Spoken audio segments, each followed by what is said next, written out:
Merci Thomas, merci à vous d'être venu. Je suis très honoré d'être invité par le Collège de France. C'est des choses rares. Thomas m'a demandé de choisir quelque chose sur les ressources naturelles. J'ai choisi un problème très simple sur lequel je travaille depuis peu. Donc, vous aurez le privilège de voir comment un projet de recherche en sciences économiques commence. Donc, je travaille là-dessus avec une économiste de l'INRA qui s'appelle Vera Zaporozets et nous sommes tous deux à l'École d'économie de Toulouse. Donc, pourquoi parler d'irrigation aujourd'hui? En fait, c'est un problème relativement simple. Donc, je ne voulais pas d'un problème compliqué avec des contraintes écosystémiques, des effets spatiaux, des effets dynamiques, etc. C'est un problème relativement simple et pourtant qui n'est pas très bien traité, très bien géré dans le monde, et en particulier en France, mais en fait, c'est la règle générale. C'est dommage. C'est dommage pour un économiste. Les économistes n'aiment pas les choses qui ne sont pas bien gérées. Je trouve que c'est un gaspillage, que c'est dommage, qu'on pourrait créer plus de richesses, que la nature serait mieux préservée si on gérait mieux l'irrigation. C'est bien sûr, je pourrais faire appel aussi à toutes ces histoires de changement climatique, mais le problème existe indépendamment du changement climatique. Le changement climatique va simplement rendre les choses plus incertaines dans le futur, et donc donne de la valeur à des réformes de gestion de l'irrigation qui créeraient des systèmes plus flexibles, plus adaptables. Aujourd'hui, on a des systèmes très peu adaptables, et il y a des efforts dans le monde entier pour améliorer ça. Donc, quelques chiffres, hein. L'irrigation, c'est important. Selon les pays, en moyenne, disons 20% des terres, mais dans certains pays, 90%. Souvent, les cultures les plus productives, les plus importantes, le riz en Asie, mais même en France, ça représente une bonne partie de la production, en particulier du maïs. Cela, c'est évidemment un utilisateur d'eau qui est très majoritaire dans certaines saisons. Et comme je le disais, ce qu'on constate, c'est que les systèmes d'allocation de l'eau d'irrigation sont généralement pas des systèmes où on paierait un prix pour l'eau, c'est des systèmes parfois locaux de répartition, exactement comme a parlé Thomas, de système de marchandage local, un système parfois très ancien. Dans la plupart des pays, ces systèmes ont été remplacés par l'intervention de l'État qui distribue des licences, en fait, qui autorise les agriculteurs à prélever de l'eau. Bien sûr, en cas de sécheresse, ces licences perdent un peu de leur intérêt, puisqu'on ne peut pas prélever autant d'eau que prévu, donc on va appliquer des coefficients. Vous pouvez prélever 50% de ce qui était prévu, ou 10%, ou 90%, ça dépend des zones, des régions. Je vous donnerai des chiffres tout à l'heure. Quelques pays ont créé des marchés pour l'eau, la Californie, le Chili, l'Australie, on parlera de ça aussi. C'est un exemple de réforme plus flexible. En France, donc, par rapport à la surface agricole totale, c'est assez faible, 6%. 40% de cette surface est réservée au maïs. Malgré tout, ça représente, vous voyez, des chiffres très importants. Donc 50% de la consommation d'eau, ce qui est un peu différent du prélèvement, hein. En France, on distingue la consommation et le prélèvement. La consommation, c'est le fait de faire disparaître l'eau. Elle n'est plus utilisable après. Elle disparaît dans l'atmosphère ou dans le sol. Le prélèvement industriel, par exemple, typique, c'est prendre de l'eau pour refroidir une centrale électrique ou nucléaire, puis la rejeter dans la rivière quelques heures après. C'est compté comme un prélèvement, mais pas comme une consommation. On a actuellement une tentative de réforme depuis 2006, donc d'un système d'autorisation individuelle, celui que j'ai décrit il y a quelques secondes, vers un système où on instaure des organismes uniques et qui est un système beaucoup plus flexible. Je le décrirai plus tard. Donc les organismes uniques sont des organismes en charge d'un bassin ou d'une sous-région. C'est très variable, ils peuvent être publics, privés, ça peut être une coopérative d'agriculteurs, ça peut émaner d'un parc naturel, et ils ont beaucoup de possibilités pour gérer cette répartition locale d'eau. Donc ce dont je voudrais parler aujourd'hui, puisque faut que je me dépêche quand même un peu, D'abord, rappeler les défauts d'un système de rationnement uniforme, rappeler les défauts et les avantages d'un système de marché, essayer de promouvoir un troisième système qu'on a appelé les classes de priorité qui permettent peut-être d'échapper aux défauts des marchés et aux inefficacités du rationnement uniforme. Et enfin, parler un peu d'économie politique, parce que, comme vous le savez, c'est difficile de réformer les choses dans le monde entier. C'est le cas partout, en France, comme en Californie ou ailleurs. Hein. Mais dans le cas de l'agriculture, c'est particulièrement vrai. Il y a des lobbies très puissants, très bien organisés, et une négociation qui est très difficile avec les représentants de ces professions. Bien sûr, vous pouvez me poser des questions. Hein. Je suis là aussi pour réagir à vos demandes. Donc, comment on procède? Alors, moi, en économie, je suis un peu du côté théorique des choses. Donc, je raconte des histoires. Raconter des histoires, les Anglais disent des fables. En français, on dirait plutôt des histoires. Ce ne sont pas forcément des histoires pour enfants, on peut les formaliser, il peut y avoir plein de maths derrière. Aujourd'hui, je vais juste définir quelques variables, mais il n'y aura aucune équation, je crois. Et donc, je raconte une histoire. Nous sommes un groupe de fermiers et nous avons accès à de l'eau dans la rivière. La rivière nous procure l'eau, c'est merveilleux. En septembre, en juillet, août, septembre, octobre, on a décidé qu'est-ce qu'on va planter. C'est important, hein, c'est une décision importante. Certaines terres peuvent rester comme des prairies, par exemple, pour l'élevage. D'autres peuvent être utilisées pour faire du maïs. Et le maïs aime bien l'irrigation, ça le rend extrêmement rentable, extrêmement productif. Et cette décision-là, je vais l'appeler X. Donc chacun d'entre vous, monsieur I égale 1, monsieur I égale 2, etc., aura un X1, X2, qui est une décision que je vais appeler ex ante. Il va falloir prendre des décisions ex ante avant de savoir en fait ce qui va se passer dans le futur. Dans le futur, très simplement, imaginons au printemps, à la fin du printemps, il y a un choc climatique, sécheresse ou pas sécheresse, il fait chaud, il ne fait pas chaud, il y a des orages, il n'y a pas d'orage. Ça détermine la quantité d'eau qui est disponible, c'est une quantité totale qu'il va falloir se partager.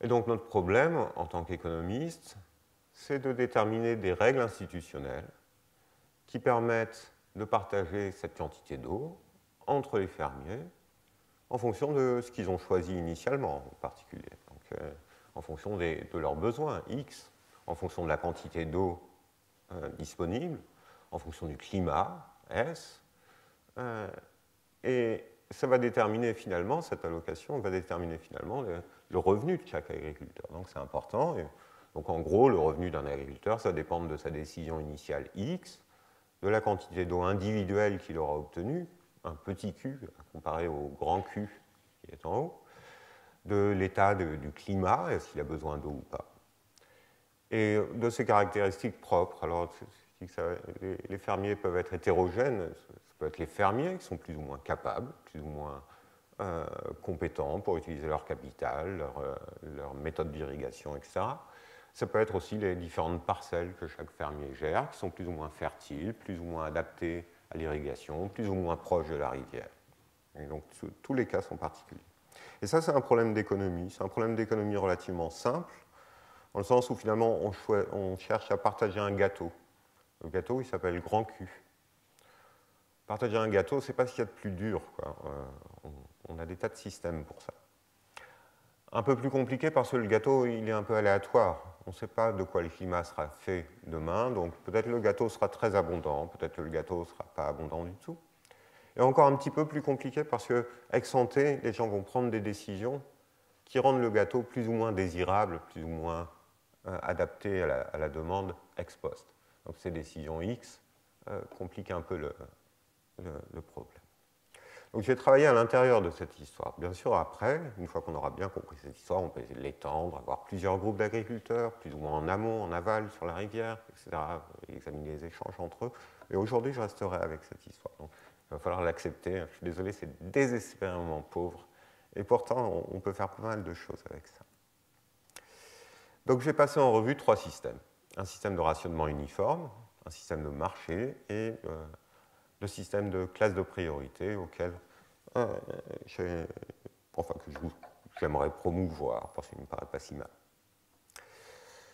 Donc un système de rationnement uniforme, donc c'est très simple. Une fois qu'on constate qu'il y a une certaine quantité d'eau disponible, on va la répartir selon les besoins. Les besoins, ici, dans ma petite histoire, ben, finalement, chacun a un certain nombre d'hectares de maïs à irriguer. C'est X1, X2, Xn, et ben, je vais les repartir selon le nombre d'hectares. Ça paraît tout à fait raisonnable comme système. Donc, ex post, quelqu'un qui n'aura pas planté de maïs ne recevra pas d'eau parce qu'il n'a pas besoin d'eau. Quelqu'un qui a planté beaucoup de maïs recevra beaucoup d'eau parce qu'il a besoin de beaucoup d'eau pour son maïs. Maintenant, s'il n'y a pas beaucoup d'eau, ben, il aura une part de l'eau qui est quand même plus importante parce qu'il a planté beaucoup de maïs. Alors, ça pose un certain nombre de difficultés. Alors, il y a un peu de jargon ici, bien sûr. On va distinguer des inefficacités ex post et des inefficacités ex ante. Donc, ex post, ce qu'on voudrait faire ex post, c'est une fois qu'on a observé les choix initiaux des agriculteurs, les X, et une fois qu'on a observé la quantité d'eau globale, Q majuscule, il va falloir répartir ça. Et donc, une manière, une définition de l'efficacité, c'est de répartir l'eau de façon à rendre la somme des revenus des fermiers la plus élevée possible.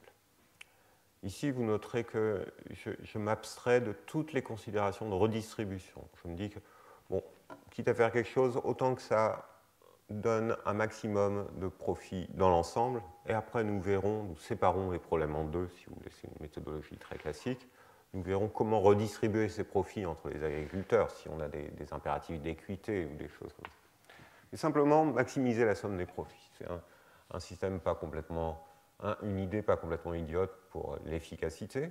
Si on peut produire plus de profits, peut-être qu'on peut les redistribuer de façon à ce que tout le monde soit plus content. Donc, dans cette, si vous acceptez aussi cette hypothèse, qui est grosse, hein, qui est importante, on montre facilement que le rationnement uniforme, c'est pas bon, ex post. C'est curieux. Hein. On a l'impression de donner à chacun selon ses besoins, mais en fait, les agriculteurs ont choisi, on peut... À la base, en fait, le rationnement ex post, ça vient du cas où les agriculteurs sont identiques. Ils ont tous les mêmes soucis, ils ont tous fait les mêmes choix. Et finalement, bah, à la fin, il y a 50 000 mètres cubes d'eau à partager, il y a 50 agriculteurs, on donne 1000 mètres cubes à chacun, et c'est normal. C'est l'idée de tout le monde a les mêmes besoins, tout le monde a fait les mêmes choix, tout le monde obtient la même chose. Et ça peut être efficace, en fait. Mais c'est le seul cas où ça sera efficace. Alors pourquoi? Ben, parce que simplement, les fermiers sont différents, les parcelles sont différentes. Il y a des parcelles qui ont été plantées en maïs, qui ont besoin d'eau, mais qui sont des parcelles mal adaptées à cela. Et peut-être qu'on devrait donner moins d'eau à ces parcelles qu'à une parcelle sur une terre très fertile, qui est proche de la rivière, pour laquelle il est facile de donner de l'eau, etc., etc. Et donc, dès que vous avez des différences entre les fermiers, vous avez ce souci qui est que le rationnement uniforme, ce n'est pas très efficace, ce n'est pas une bonne façon de procéder. On devrait plutôt donner plus d'eau à ceux qui sont capables de produire plus de profits, de revenus à partir de cette eau. Toujours dans le souci de créer un maximum de richesse au niveau de ce groupe. Et puis il y a la question d'ex ante qui est un peu plus originale. Donc la partie précédente est bien connue, cette partie-là est un peu moins connue. Ex ante, c'est la notion d'efficacité qui est la plus générale. On veut maintenant non seulement que répartir bien l'eau ex post, mais on veut aussi que les gens prennent les bonnes décisions ex ante, les choix de parcelles à mettre en maïs irrigué et les choix de parcelles à mettre en prairie. Et le rationnement uniforme n'est pas non plus ex ante efficace. Et ça, c'est un thème qui est très important. En quelque sorte, un mauvais système, un système qui n'est pas bon ex post, a aussi des effets ex ante. Les gens vont manœuvrer pour bénéficier du système ici. Les fermiers, un peu comme dans la tragédie des communs, comprennent très bien que plus ils mettent de terre en maïs, et plus ils auront droit à de l'eau dans le futur. Et donc, il y a une possibilité pour que chaque fermier augmente un petit peu les terres qu'il met en maïs, de manière à toucher plus d'eau dans le futur. Quand vous faites l'effort de réduire vos surfaces en culture vulnérable, en culture que vous aurez besoin d'irriguer, en fait, vous ne gagnez pas grand-chose. Vous libérez de l'eau pour vos voisins, pour les autres. Et là, vous avez encore un exemple de tragédie des communs. Pourquoi je me priverais, finalement, de le faire? Tout le monde le fait, donc tout le monde le fait. Et ça conduit à trop de fermiers qui investissent trop dans des cultures à irriguer. Alors la dernière ligne, simplement pour dire oui, on peut faire des maths avec ça et montrer en fonction de la probabilité d'occurrence, du rationnement, etc., des choses comme ça, que cet effet est plus fort quand l'eau est souvent rationnée. Alors un peu de retour à la réalité, donc de la fable à la réalité. En France, on peut décrire le système comme ça. D'une part, il y a une redevance prélèvement, donc, qui est connue pour être très faible. Effectivement, c'est de l'ordre du centime au mètre cube. Donc, une consommation par hectare, c'est entre 500 mètres cubes par hectare et 6000 dans les endroits les plus chauds en France, les plus arides. Donc, même avec 6000 mètres cubes, vous payez 60 € par hectare. Ce n'est pas beaucoup par rapport à une marge brute qui est de l'ordre de plusieurs milliers d'euros par hectare, typiquement. Ce ne pas des coûts très importants. Ce ne sont pas des coûts suffisamment importants pour amener les gens à beaucoup réfléchir sur leur matériel d'irrigation ou la manière dont ils vont irriguer. Pour donner un ordre de grandeur d'importance, nous payons aussi des redevances prélèvement en tant que consommateurs. Nous payons 21% du total des redevances, non, 74% du total des redevances prélèvement. L'industrie 21% et les agriculteurs 3%, alors même que leurs prélèvements sont beaucoup plus importants. Donc, puisque cette redevance prélèvement est largement insuffisante pour gouverner les choix,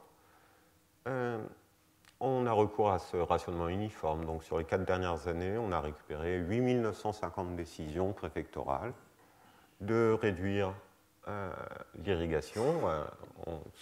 Très généralement, ce sont des pourcentages de réduction, 30%, 50%, 80%.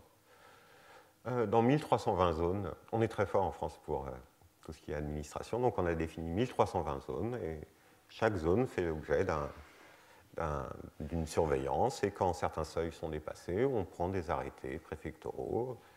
Ce qui est amusant dans une première lecture de ces chiffres, c'est que finalement, dans la plupart des zones, on est en dessous de 5 décisions. Donc, les décisions sont typiquement valides pour quelques semaines, de 1 à 3, 4 semaines. Donc, il y en a plusieurs par an. Donc, dans la moitié des zones, il n'y a pas vraiment de problème. Dans 3% des zones, on a plus de 30 décisions sur la période, 40 en fait en moyenne, ce qui veut dire 10 par an, dans une zone qui est une sous-partie d'un département. Ce sont des petites zones. 1320 zones, une zone représente un 13e de département, soit à peu près 4000 km², on va dire. Vous pouvez faire la même étude sur les départements, et il y a 4 départements qui se distinguent, qui ont eu plus de 500 décisions sur 4 ans, c'est considérable. Donc, on voit la concentration des problèmes dans certaines zones. Je voulais parler de ça parce que si on veut parler un peu d'économie politique, il y a cette vieille idée qui date d'un très bon politologue, Olsen, qui a écrit un livre en 1965 là-dessus, et qui a créé toute une littérature économique sur l'étude des lobbies. Un lobby est plus effectif, plus... comment on dira ça? Efficace, oui, mais ça m'ennuie parce que efficace, je l'ai partout. Et plus puissant, oui. Si ses membres sont plus nombreux et plus homogènes. C'est assez intuitif, évidemment. Ça se vérifie empiriquement et c'est intéressant.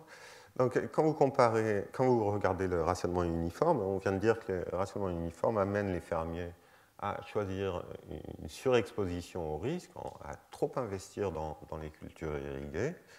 Et finalement, on peut se demander, c'est un des objectifs de ce projet, je n'ai encore aucun élément pour conclure là-dessus, sur l'importance de ces effets, mais est-ce que finalement, dans ces points chauds qu'on a isolés précédemment, est-ce que finalement les fermiers ne sont pas tous en train de surexposer au risque en investissant trop dans des cultures vulnérables de manière à avoir besoin d'eau et à constituer un lobby important, puisqu'ils sont très homogènes in fine, et à une situation qui se perpétue et qui n'est pas bonne, puisqu'on a une répétition des crises d'année en année. C'est quand même troublant de voir que chaque année, au même endroit, il y a une crise d'alimentation en eau qui réclame une intervention préfectorale. On devrait quand même pouvoir faire mieux. C'est l'idée. Les décisions qu'on prend, c'est de réduire l'eau. Oui, alors, Quelles sont les décisions? techniquement, on observe les débits des rivières, on en déduit de l'eau disponible, on enlève un débit d'étiage qui répond d'une part à des soucis de fonctionnement de la rivière en tant que système physique, d'autre part à des soucis de fonctionnement de la rivière en tant que système biologique. Il faut suffisamment de débit quand même pour entraîner les sédiments, etc. Mais il faut aussi du débit pour les poissons, les algues, les plantes, whatever. Ce qui reste est en principe partagé entre les fermiers. Bien sûr, les pressions sont très fortes ex post. En cas de sécheresse, c'est très difficile de faire respecter les débits d'étiage. Et la semaine dernière, la compagnie d'aménagement des coteaux de Garonne a payé une amende de 10 000 €. Et je crois que c'est une des premières amendes infligées en France pour un irrigant. Enfin, c'est une compagnie qui représente des milliers d'irrigants, en l'occurrence. Elle a payé 10 000 € parce qu'elle avait violé les débits d'étiage de manière systématique. Donc les choses évoluent, mais il faut rester patient. Voilà sur le rationnement uniforme. Donc un système qui non seulement n'est pas efficace ex post, pas efficace ex ante, mais qui peut-être même crée des crises en lui-même, a le potentiel de créer des crises permanentes et trop nombreuses. Alors vous avez les économistes, et ils arrivent et ils vont vous dire on n'a qu'à faire un marché. C'est trop facile les marchés. Donc une règle de marché, ça serait on va donner des droits. On va reconnaître aux agriculteurs un droit historique. Et toi, tu as le droit à 10% du débit, toi à 5%. Je parle du débit parce que le débit est variable, donc on ne peut pas leur donner des droits sur des mètres cubes. On leur donnerait parfois trop de droits, parfois pas assez par rapport aux quantités disponibles. Ces droits tombent du ciel, peut-être de chroniques historiques, d'habitude, peu importe. Ça n'a vraiment aucune importance à ce niveau-là. Et une fois que la quantité d'eau disponible est apprise, eh bien les fermiers sont libres d'échanger ces droits. J'ai droit à 10% de l'eau disponible, je trouve que c'est trop pour moi, je peux en vendre un peu. J'ai droit à 10% de l'eau, je trouve que c'est pas assez, je vais en acheter un peu. Il y a un marché, l'offre va finalement égaliser la demande parce que les gens vont marchander jusqu'à qu'il n'y ait plus d'échange possible. C'est-à-dire qu'aucun acheteur n'a envie d'acheter un vendeur au prix que le vendeur réclame et vice-versa. C'est une règle assez simple dans laquelle il faut autoriser quand même des échanges de droits de propriété. Donc il faut créer ces droits de propriété et il faut les rendre échangeables. Ce n'est pas si facile, mais bon. Pardon? Mais ça dépend du temps. En juillet, il y a plus besoin d'eau que... Absolument. Donc c'est pour ça qu'on fait des fables en économie, des petites histoires. On simplifie. Là, il y a une seule période. Très bien, faisons 15 périodes. Donc le marché sera ouvert à chacune des périodes, il y aura un nouveau prix, on échange, je sais pas, semaine par semaine, ça devrait à peu près fonctionner. Mais je suis d'accord et je vais plus loin donner une liste de problèmes pratiques. En théorie, un système de marché fonctionnerait comme ça. Donc on revient sur ce vieux leitmotiv des économistes. Un système de marché, ça a des propriétés d'efficacité très fortes. C'est ainsi, en particulier dans le cas de l'irrigation, parce que finalement, j'ai juste un gâteau à partager. Vous voyez, si vous... Je ne sais pas, il y a tellement de domaines dans lesquels les systèmes de marché paraissent évidents. Vous achetez 1000 vélos en Suède, Thomas Turner est aussi un fabricant de vélos. Et vous les amenez à Paris et vous voulez les vendre. Oui, ça paraît logique de regarder les prix de vos concurrents, de peut-être faire de la publicité. Vous voyez, un système de marché, quoi. Ah bah oui, ça va faire baisser le prix des vélos à Paris. Ces 1000 vélos augmentent l'offre tout d'un coup. La demande étant restée la même, oui, le prix des vélos va un peu baisser à Paris. C'est comme ça que le marché équilibre l'offre et la demande, et vous allez vendre tous vos vélos. Et il y a des gens qui sont contents de les acheter. Et en particulier, il n'y a pas de gens qui vont rester en disant moi je voudrais un vélo et je ne l'ai pas eu. Non, non, parce que s'il le voulait, il aurait proposé 5 € de plus et le prix aurait été différent, etc. Toutes ces histoires de marché, qu'on emploie pour le pain, pour les vélos, même pour les maisons, il n'y a aucune raison de ne pas les employer pour l'eau. Ici, il n'y a aucun problème avec le marché. Un marché serait efficace ex post parce que les gens qui vont vouloir acheter de l'eau au prix ex post qui va s'établir, c'est les gens qui produisent le plus de richesse avec cette eau. Et c'est justement ce qu'on veut. Ça serait efficace ex ante parce qu'on paye l'eau. Et ça, c'est la grosse différence avec le rationnement uniforme. Le système de marché est efficace ex ante parce qu'on anticipe ex ante qu'en plantant du maïs irrigué, il faudra plus tard acheter l'eau dont on a besoin. Et donc, on anticipe en tant que fermier, en fait, il faudra payer dans le futur un montant, certes aléatoire, on ne sait pas encore ce que ça sera, mais ça compte. Donc, je vais faire du maïs que si je pense que ma productivité en maïs est suffisamment importante comparée au paiement que je m'attends à faire dans le futur pour l'eau. Et donc, ça va aussi gouverner les décisions ex ante. Un autre aspect qui est sympathique dans cette histoire, dans mon petit groupe de fermiers, c'est que finalement, c'est les gens qui se transfèrent de l'eau contre de l'argent, mais tout reste à l'intérieur du groupe. Je n'ai pas besoin de taxation, d'intervention de l'État, etc. C'est juste des gens qui se mettent d'accord, et il y en a un qui dit je t'achète un peu d'eau, je te donne 500 € et tu me donnes 1000 mètres cubes dans la période du 7 avril au 14 avril. Hop. Alors, quand on compare les deux systèmes, donc là, Thomas m'a demandé de ne pas faire de maths, donc il va falloir me croire une fois de plus. On peut jouer à comparer les deux systèmes et on a une comparaison très facile. En gros, les fermiers qui ne sont pas tellement productifs, ou qui ont des parcelles peu productives, en ce qui concerne le maïs irrigué ou d'autres cultures irriguées, quand on passe du rationnement uniforme à un système de marché, vont choisir de réduire à la fois la taille de leur terre qui consacre une culture à irriguer et, bien sûr, ex post, ils vont avoir besoin de moins d'eau. Inversement, les fermiers les plus efficaces, ou qui ont les parcelles les plus fertiles, une fois qu'on prend en compte l'irrigation, eux vont augmenter leur spécialisation, leur exposition au risque, en fait, en plantant beaucoup de maïs dans des parcelles qui sont très efficaces et en réclamant, en achetant beaucoup d'eau à la fin. Donc on assiste à une spécialisation des agriculteurs.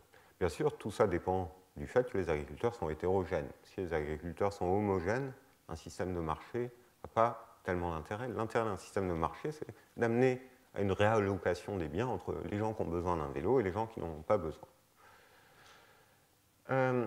Et finalement, sous certaines conditions, on montre que ça réduit la probabilité de crise, finalement, puisque globalement, il y a beaucoup de gens qui abandonnent le maïs irrigué, et les crises sont moins probables, et les profits globaux, bien sûr, sont améliorés. Alors, c'est exact, un système de marché n'est pas très pratique, pas très simple à mettre en œuvre en pratique. Il y a une raison dans le cas de l'irrigation, c'est une des difficultés de l'irrigation en fait, c'est que il y a des années en France en particulier où il y a beaucoup d'eau et personne n'en veut en fait, il y a trop d'eau dans les cultures. Le prix de l'eau est zéro. Le prix de l'eau d'irrigation, hein, pas le prix de l'eau potable, c'est très différent. Et il y a des années sèches où tout le monde a besoin d'eau parce que les années sèches sont accompagnées de températures élevées. Le monde est mal fait, voyez-vous. Et donc le prix de l'eau, si on le mettait vraiment en place, ce serait très volatile. Certaines années 0, certaines années 1 € le mètre cube. Des montants énormes. Hein. Et je n'ai pris en compte que mes N agriculteurs. Hein. Si je prenais en compte les industries ou les gens comme nous qui veulent remplir leur piscine, j'habite personnellement à Toulouse et c'est un sport très fréquent. Je ne sais pas combien un bourgeois avec d'honnêtes revenus toulousain est prêt à dépenser pour remplir sa piscine, mais c'est certainement supérieur à 1 € le mètre cube. si on se met à introduire de la concurrence entre les différents usages, les prix de l'eau sont très très volatiles en cas de sécheresse par rapport aux années humides. Donc, si vous avez des prix de l'eau très volatiles, ben, le risque que subissent les fermiers est très important, et c'est embêtant. Donc, on peut pallier cela par de l'assurance. On peut aussi s'amuser à créer des marchés spécialisés là-dedans, des marchés sur lesquels on réserve de l'eau à l'avance, des marchés sur lesquels on prend des options sur l'eau à l'avance. Bon, l'architecture du marché devient de plus en plus compliquée. Un autre problème, bien sûr, c'est qu'en cas de sécheresse, le jour où il va falloir annoncer aux fermiers que le prix de l'eau est passé de 1 centime à 1 euro, ça va être difficile à faire accepter à des fermiers qui sont dans des situations financières difficiles. Donc, en pratique, on a du mal à imaginer un tel système. Il faut, bien sûr, c'est une des grosses difficultés, il faut observer les extractions d'eau. Ce n'est pas si simple. Vous voyez, un pays comme le Chili y est arrivé dans certaines zones, mais ça réclame quand même la nomination de gens qui sont responsables des stations de pompage. Il faut identifier les stations de pompage. Il faut bloquer les stations de pompage, il y a un cadenas, et le monsieur responsable a une clé. Et quand un fermier arrive, il présente un certificat disant qu'il a acheté 1000 m3 d'eau, on ouvre la station de pompage, on compte les 1000 m3, on ferme. Ce n'est pas si simple en pratique, hein. Il y a des milliers de points de prélèvement en France. Il y a des points de prélèvement dans les rivières, mais aussi dans les nappes souterraines. Et puis il y a des droits acquis. Quand on a un puits, vous savez, on a un certain nombre de droits qui vont avec. Donc ça, c'est quelque chose qu'on a beaucoup de mal à faire. On a obtenu, les agences de l'eau ont obtenu d'installer des compteurs un peu partout. Donc 90% des prélèvements sont à peu près comptabilisés. Mais ça n'a pas pour l'instant servi à établir des prélèvements financiers importants. Un point qui me plaît beaucoup dans cette histoire, c'est que finalement, une réforme comme celle-là rencontre l'opposition des groupes d'intérêt, parce que finalement, quand vous réfléchissez à ce que c'est qu'un système de marché, c'est aussi quelque chose qu'on peut illustrer et démontrer, c'est que c'est un système qui maximise en fait les possibilités de choix pour tout le monde.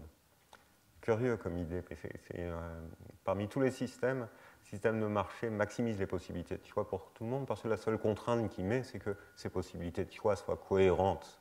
L'offre est égale à la demande, c'est ça que ça veut dire. Les choix des agents ne sont pas incohérents entre eux. Et c'est la seule contrainte que le marché crée. Tous les autres systèmes administratifs, etc., ont d'autres contraintes. Ils sont obligés de respecter offre égale demande, bien sûr, mais parfois ils créent d'autres contraintes. Quand vous maximisez les possibilités de choix pour tout le monde, vous maximisez les possibilités de différenciation. Donc des agriculteurs qui faisaient du maïs vont peut-être se poser la question de faire de l'horticulture ou devenir pépiniéristes, ou bien simplement de l'élevage. Et les régions vont se diversifier, en tout cas c'est un pari que je fais.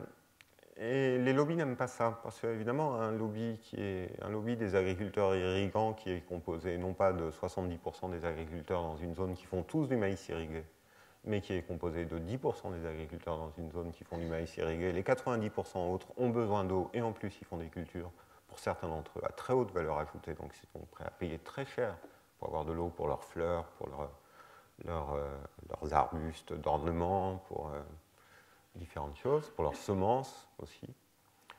Ça crée des tensions internes aux agriculteurs et ça réduit les lobbies. Je ne sais pas quelle heure il est en fait. Ah oui, pas mal. Ça va? J'ai déjà fait 2 systèmes. Il en reste un. Courage. Alors, qu'est-ce que c'est un système de classe priorité? De la même façon, je vous donne une définition. Ex ante, donc au moment de choisir les différentes cultures que vous allez cultiver, les fermiers enregistrent leurs différentes parcelles dans différentes classes de priorité. Haute priorité, moyenne priorité, basse priorité, par exemple. 3 classes, pour illustrer. On pourrait faire 19 classes si on veut, mais 3 classes devraient suffire. Ce n'est pas gratuit. Ce n'est pas gratuit. Quand vous enregistrez un hectare dans une classe de haute priorité, il va falloir payer quelque chose d'important. Mettons 1 000 €. C'est à peu près l'ordre de grandeur. L'intérêt de ce paiement, c'est qu'il arrive ex ante. Il arrive à une période où, en principe, les agriculteurs investissent dans leurs revenus futurs, s'endettent peut-être, mais ont de l'argent disponible. Il n'arrive pas, on n'aura pas de paiement ex post au moment de la sécheresse, des paiements qui sont particulièrement difficiles à obtenir. Et donc ex post, on va se retrouver avec une quantité totale d'eau disponible et on va la donner en priorité aux gens de la plus haute priorité, enfin aux parcelles de la priorité, qui vont pouvoir prélever une certaine quantité pour ces parcelles. Et puis ce qui restera sera réparti entre les gens de la deuxième plus haute priorité, etc., jusqu'à qu'il n'y ait plus d'eau. Quand il n'y a pas beaucoup d'eau, on sera amené à appliquer du rationnement uniforme. Par exemple, s'il n'y a vraiment pas beaucoup d'eau, on va partager l'eau disponible entre les gens de la classe de plus haute priorité. Et les autres, ils n'ont rien. D'accord? Donc s'il n'y a vraiment pas beaucoup d'eau, vous comprenez l'intuition du système, si vous voulez. En rationnement uniforme, s'il y a 10% des quantités habituelles, chacun va toucher 10% des quantités habituelles. Dans un système de classe de priorité, les 20% d'agriculteurs de la plus haute classe vont toucher 50% de l'eau habituelle et les autres n'auront rien. Oui, je sais, c'est triste, mais avoir 10% de la quantité habituelle, c'est vraiment tellement marginal et tellement peu important qu'on n'y perd pas grand-chose. Ce qu'on gagne, c'est finalement, encore une fois, on dirige l'eau vers les agriculteurs qui ont choisi la classe de plus haute priorité. Et ces agriculteurs qui ont choisi la classe de plus haute priorité, c'est justement ceux qui ont payé le plus cher. Et s'ils ont payé le plus cher pour avoir accès à cette classe, c'est parce qu'ils pensent pouvoir produire beaucoup de revenus. Et encore une fois, on profite des différences de productivité entre parcelles et entre agriculteurs en mettant au point un système qui est apparemment moins équitable ex post, puisqu'on ne donne pas les mêmes choses à chacun, mais qui est beaucoup plus efficace ex ante. Donc c'est une idée qui vient en fait de la régulation des marchés de l'électricité, donc un papier de Bob Wilson. Dans les marchés de l'électricité, vous avez le même genre de soucis parfois. Donc il y a des délestages, il y a des unités de production qui sont en panne. Il va falloir rationner l'électricité. On pourrait rationner au hasard, comme on le fait très couramment dans la plupart des pays en crise du monde. On peut aussi rationner des gens qui auraient déclaré ex ante « Moi, en cas de besoin, je veux bien être rationné ». Et donc, en revanche, d'autres établissements, comme les hôpitaux, etc., bénéficient de classes de priorité.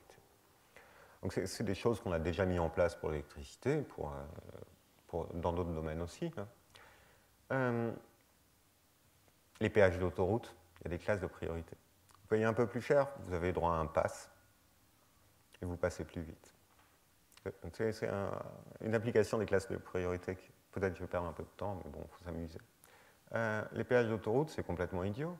C'est tous le même prix. Vous avez plein de petites portes, et vous payez le même prix partout. Si à une des portes, c'est marqué « Ici, on paye 3 fois plus cher », il n'y aurait pas la queue. Bah ouais.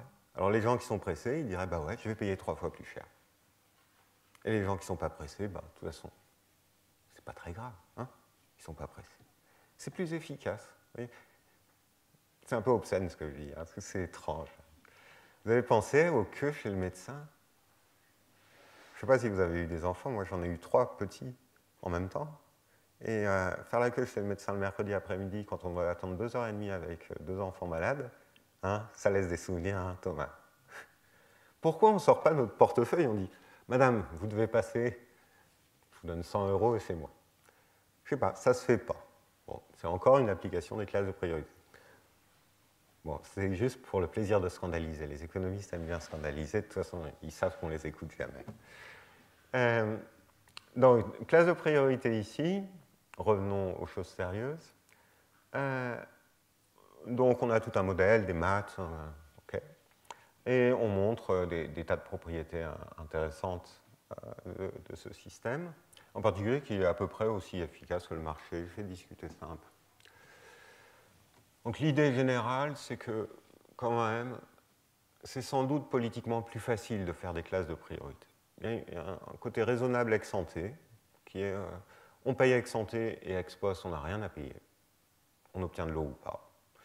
Il y a aussi un côté de surveillance qui est plus facile à assurer, puisque chaque agriculteur qui a droit à irriguer ex post va contrôler quand même un peu que ses voisins n'irriguent pas s'ils n'ont pas le droit d'irriguer. Il y a quand même une surveillance entre eux. Donc si ce groupe d'agriculteurs a obtenu 6000 m3, chaque agriculteur en interne est intéressé à faire respecter la répartition qui avait été l'objet d'un accord ex ante. Donc il n'y a pas en principe de conflit ex post. Je suis désolé, cher voisin, tu n'as pas voulu payer pour une classe de priorité haute, tu n'auras pas d'eau, ton maïs est foutu. C'est pas facile quand même, hein. C'est pas évident, mais il n'y a pas assez d'eau. De toute façon, le maïs est foutu, il faut quand même s'en rendre compte. Donc le résultat d'efficacité, a des limites, hein. L'avantage du marché par rapport aux classes de priorité, c'est ceci. Il peut arriver, par exemple, en été, qu'il y ait des orages, et les orages sont très localisés. Donc peut-être qu'il va pleuvoir sur les terres de mon voisin et pas chez moi. On était peut-être identiques ex ante, donc on avait choisi la même classe de priorité. Ex post, on n'est plus identique, il a plu chez lui et pas chez moi. Donc on n'a plus les mêmes besoins. Or, mon système de classe de priorité va donner la même chose à nous deux, à chacun d'entre nous. Et donc le système n'est pas parfait. Ce qui ne va pas dans mon système, c'est que, alors que le marché s'adapte à ça, parce que le voisin se rendrait compte, il a plu chez lui, il n'a pas besoin d'acheter autant d'eau, moi, il n'a pas plu chez moi, j'ai besoin d'acheter plus d'eau que ce que j'avais prévu. Dans un système de classe de priorité, on ne va pas pouvoir le faire. D'accord ? Donc il y a quand même des inefficacités là-dedans. Et c'est ce que j'ai essayé de traduire ici en termes à peu près intuitifs. En gros, si toute l'influence du climat sur les récoltes se réduisait à l'information qui est contenue dans la quantité totale disponible, ça marcherait très bien, parfaitement. Mais ce n'est pas le cas en général, comme dans mon exemple avec un orage qui peut arriver chez le voisin ou chez moi. La quantité totale d'eau dans les deux cas est la même, mais les besoins individuels ne sont pas les mêmes. Et les classes de priorité ne permettent pas de faire ça. Alors bien sûr, on peut toujours ouvrir un marché ex post et puis ouvrir un marché. En tout cas, espérer que je vais m'entendre avec mon voisin en disant tu avais droit à 500 m3, tu me les donnes et je te donne quelques centaines d'euros, je ne sais pas.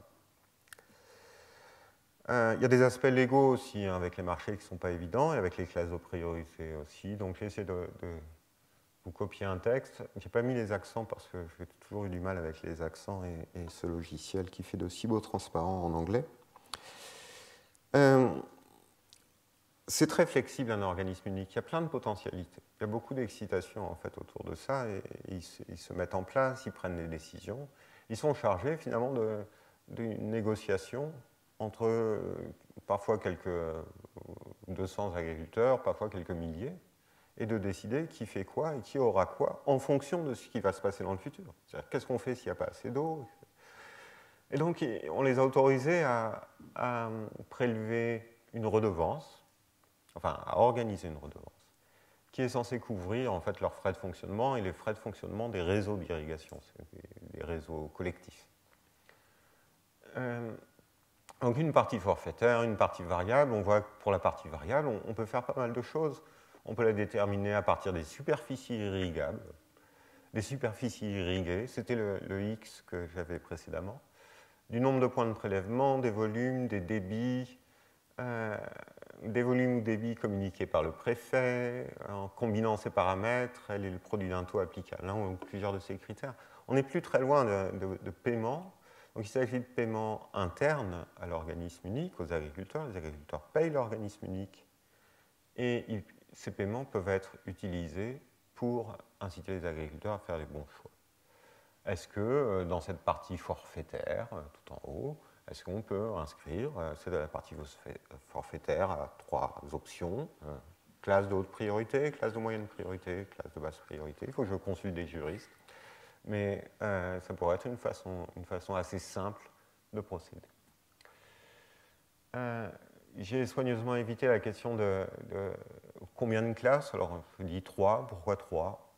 En fait, on peut aussi montrer que l'idéal serait d'avoir un nombre très très élevé de classes, mais évidemment pour des raisons pratiques c'est compliqué.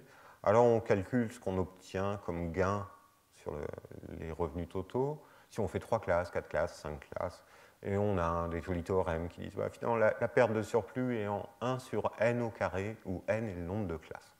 Ou si vous voulez, avec une classe, j'ai le rationnement uniforme. Hein, avec 2 classes, je réduis les pertes de 75% par rapport au rationnement uniforme, avec 3 classes de 90%. Donc c'est très, très efficace. On peut par exemple construire ces classes à partir d'observations historiques. Donc si on veut que dans la plus haute classe de priorité, on soit quasiment certain d'avoir toute l'eau dont on a besoin, on va réserver ça à un nombre d'agriculteurs assez petit ou un nombre de parcelles assez petit, peut-être 10%.